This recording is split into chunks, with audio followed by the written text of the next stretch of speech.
हमारे प्रिय मित्रों, शुभ संदेश का नया दिन के लिए हम आपको स्वागत करते हैं। बोझ जो गुनाहों का मैं लेके आज चल रहा, उठाएगा अगर कोई वो तू ही तो है खुदा। मुझे संभाल मैं गिरा, मुझे संभाल मैं गिरा, मुझे संभाल मैं गिरा, मुझे संभाल मैं गिरा। सहारा मुझको चाहिए, सहारा दे मुझे खुदा।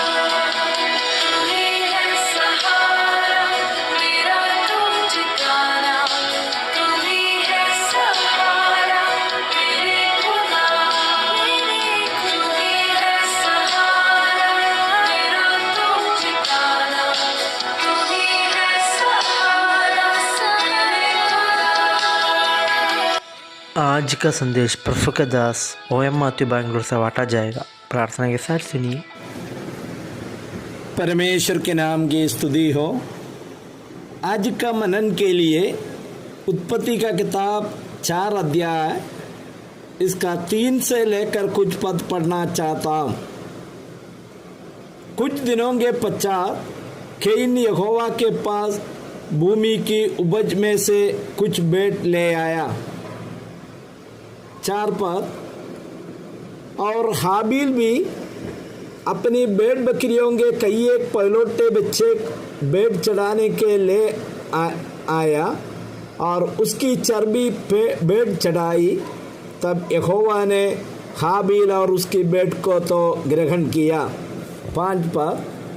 परंतु कैन और उसकी भेंट को उसने ग्रहण ना किया।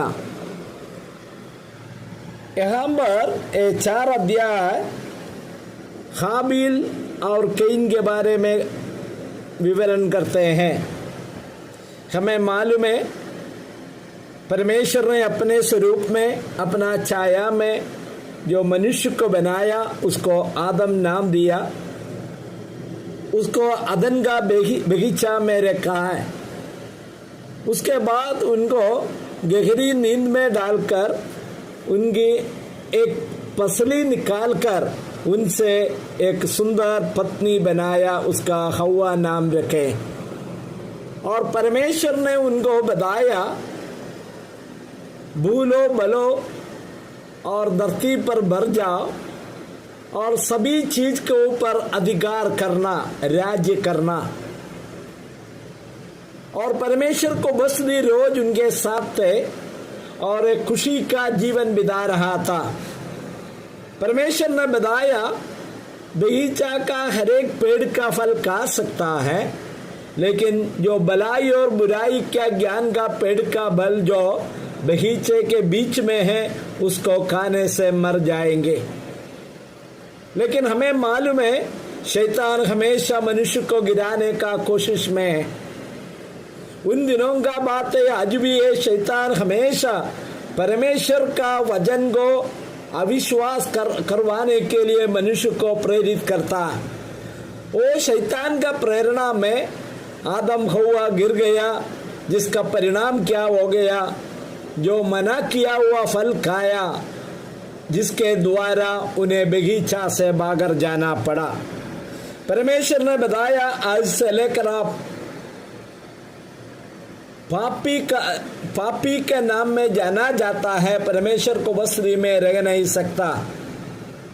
अभी जब 4 अध्याय में आ रहे, जो उन लोग भागर बगीचा से भागर चले गए, लेकिन परमेश्वर ने उसको छोड़ा नहीं। वहाँ हम लोग पढ़ते हैं, जब आदम अपनी पत्नी हव्वा के पास गया तब उसने गर्भवती होकर कैन को जन्म दिया और कहा, मैंने यहोवा की सकायदा से एक पुरुष पाया है। यहाँ पर सबसे पहला बच्चे का जन्म हुआ, ये बात हम लोग पढ़ते हैं। परमेश्वर ने उसको सत्यानाश नहीं किया। परमेश्वर ने बताया मैं आपके लिए एक रास्ता खोलेंगे, और पाप क्षमा का बात भी प्रभु ने बताया।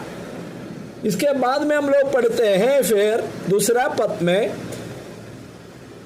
फिर उसने उसके भाई हाबिल को भी जन्म दिया।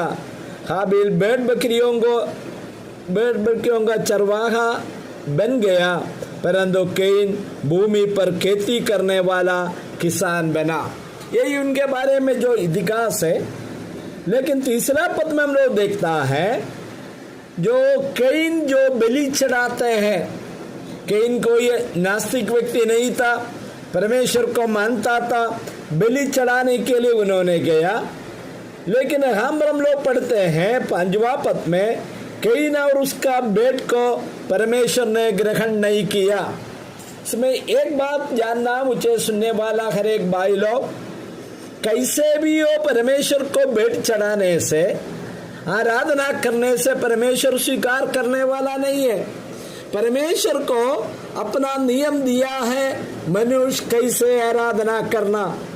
4 पद में हम लोग पढ़ते हैं, हाबिल भी अपने भेड़ बकरियों के कई एक पहलौठे बच्चे भेंट चढ़ाने ले आया और उसकी चर्बी भेंट चढ़ाई।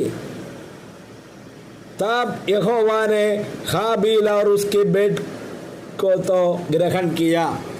सबसे पहले परमेश्वर जो भेंट चढ़ाने वाला व्यक्ति पर प्रसन्न होना चाहिए। कोई भी व्यक्ति भेंट चढ़ाने से परमेश्वर स्वीकार नहीं करता। एक पापी और अपराधी व्यक्ति जो भेंट चढ़ाने से परमेश्वर स्वीकार नहीं कर सकता। सबसे पहले उनका जीवन में परिवर्तन आना। नया नियम के अनुसार जिस व्यक्ति यीशु मसीह को उद्धारकर्ता के रूप में स्वीकार किया, उन्हीं व्यक्ति को प्रभु को आराधना करने का अनुमति है। दूसरी बात है, उस व्यक्ति भी परमेश्वर ने दिया हुआ नियम के अनुसार आराधना करना है। हम देखिए, परमेश्वर हमेशा, हम लोग बाद में भी पढ़ते हैं, जो चर्बी को भेंट चढ़ाने के लिए कहता है। जो जानवर का चर्बी और लहू परमेश्वर के लिए है, वही भेंट चढ़ाना था। लेकिन एक धार्मिक लोग जो करते हैं, धार्मिक मतलब जो अन्य धर्म में विश्वास करने वाला, इसी प्रकार कैन ने बलि चढ़ाया, उस बलि को प्रभु ने स्वीकार नहीं किया। लेकिन परमेश्वर का नियम के अनुसार, और जो इब्रानियों का किताब 11वां अध्याय का 4 पद के अनुसार, विश्वास के साथ जो हाबिल ने बलि चढ़ाया, परमेश्वर ने उसका बलि स्वीकार किया। मुझे सुनने वाला भाई लो और बहन लो, मेरा संदेश समाप्त होने से पहले अपने आप को जरा जांच करके देखिए। मेरा बलि, मेरा जो आराधना परमेश्वर स्वीकार करने लायक है। प्रभु का वचन इसके लिए नियम दिया है। आने वाले दिनों में उस प्रकार जो हम परमेश्वर को बलि चढ़ाने के लिए, जिसके द्वारा परमेश्वर हम पर और हमारा बलि पर प्रसन्न होने के लिए प्रभु सहायता करे। प्रभु के नाम की स्तुति हो, आमीन।